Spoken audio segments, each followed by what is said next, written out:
The Anchoring Gambit. We've all seen that blinking cursor on the online application form, right? The one that asks for your desired salary. It feels like a trap. And most of us do the same thing. We lowball ourselves out of fear. We type in a number that's basically a polite way of saying, please don't reject me. But let's be honest. In every negotiation, the first number spoken is like a lighthouse in a storm. It's the anchor, and you want to be the one to drop that anchor. So, first up is the Anchoring Gambit. The principle is simple. He who speaks first sets the range. If you say you're looking for 100,000, the negotiation will hover around that number, even if they were thinking 80. It pulls the entire conversation in your direction. But there's an art to it. You can't just say a random high number. It needs to be supported. Your visual should be a giant ship anchor hitting the seafloor, causing ripples. This sets the psychological stage for everything else you're about to do. The bracketing technique.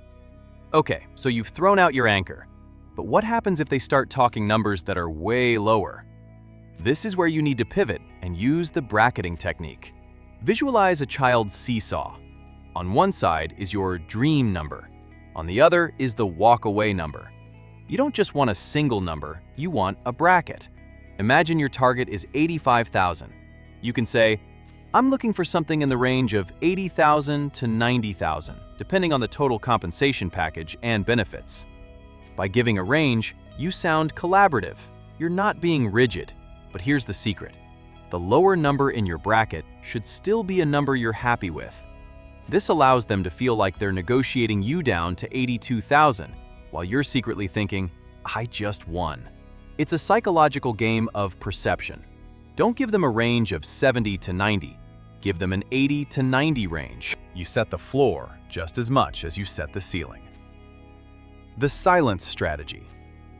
We are terrified of awkward silence. It's the void in the conversation. We naturally want to fill it with words. Usually, we fill it by talking ourselves down. We start justifying our number. I mean, if that's too high, we can negotiate. I'm open to... Stop it. The silent strategy is your most powerful and cheapest tool. The scene plays out like a poker game. The hiring manager presents an offer. You take a beat. You don't say, thank you, immediately. You simply let a pause hang in the air for 5 to 7 seconds. Visually, imagine a clock ticking loudly in the background. Just you and them staring across a wooden desk. They will feel the pressure to fill that void. And when they do, they usually start raising their own offer or revealing key information. We might have some flexibility in the bonus structure. See, they just gave you ammo. Silence is not awkward, it's leverage. It shows you're not desperate and that you are carefully considering their bait. The non-monetary value pivot. Money isn't everything, but sometimes, if the base salary is stuck in the mud, you have to find other ways to increase the total value of your package. This is where you start talking about the total rewards. This isn't just a salary, it's a lifestyle. You pivot the conversation away from the pay stub and toward the perks. We're talking about flexible hours, remote workdays, extra vacation time, or a signing bonus. Maybe even stock options. Visualize a briefcase opening up, revealing not just cash, but a car key, a travel ticket, and a laptop. You say, I understand the base salary is fixed at 70,000, but could we look at an additional week of PTO?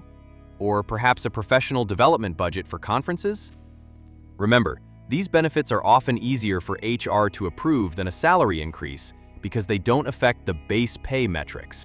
You can actually build a value matrix, a chart comparing the total package against your current job. You're not just asking for a raise, you're asking for an upgrade. The counteroffer prep. This is the chess move. You've got the offer, you've used your silence, but the number is still a little low. You're going to provide a counteroffer. But you don't just fire off a number, you present a counteroffer narrative. This is a story in a spreadsheet. You need to have a market research document ready. Not a sloppy one, but a clean, bullet-pointed list. It's not about being greedy, it's about being accurate. Visually, we see a split screen. On one side, a frustrated person throwing paper. On the other, a calm professional presenting a graph with a laser pointer. You say, according to my market research, using data from PayScale and Glassdoor, the median for this role in our city is X. I believe my 5 years of specialized experience in AI integration puts me in the upper percentile. Therefore, I'm asking for Y. You are justifying your ask with data, not emotion. You are making it an objective debate about market value, not a subjective argument about your worth. The market call finale. Finally, you've negotiated, you've countered, and the offer is on the table. But you have a competing offer. This is the end game. The market call is a high-risk, high-reward move. You play your trump card. But you can only use this if you are genuinely ready to walk away or accept the other offer. It's not a bluff.